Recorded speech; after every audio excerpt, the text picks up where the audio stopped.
Hi hello నమస్తే అండి. Good morning. Today breakfast chapati and ఆలు అండ్ టమాటా కర్రీ అండి. ఆలు అండ్ టమాటా కర్రీ ఎలా ప్రిపరేషన్ చేయాలో చూద్దామా. ఫస్ట్ ఆయిల్ వేసాను, ఆనియన్స్ వేసాను, కొంచెం తాలింపు వేసాను, పసుపు వేసాను, కొంచెం కరివేపాకు యాడ్ చేశానండి, కొంచెం అల్లం పేస్ట్ అన్నీ కలుపుకోవాలి.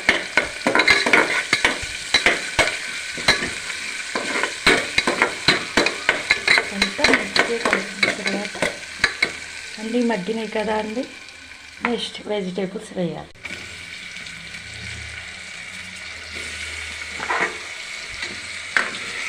వెజిటేబుల్స్ వేసాం కదా అండి, వెజిటేబుల్ సాల్ట్ యాడ్ చేయాలి. యాడ్ చేసి కలుపుకోవాలి.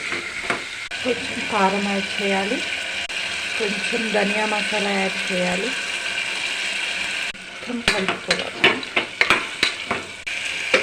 కొంచెం వాటర్ యాడ్ చేయాలండి.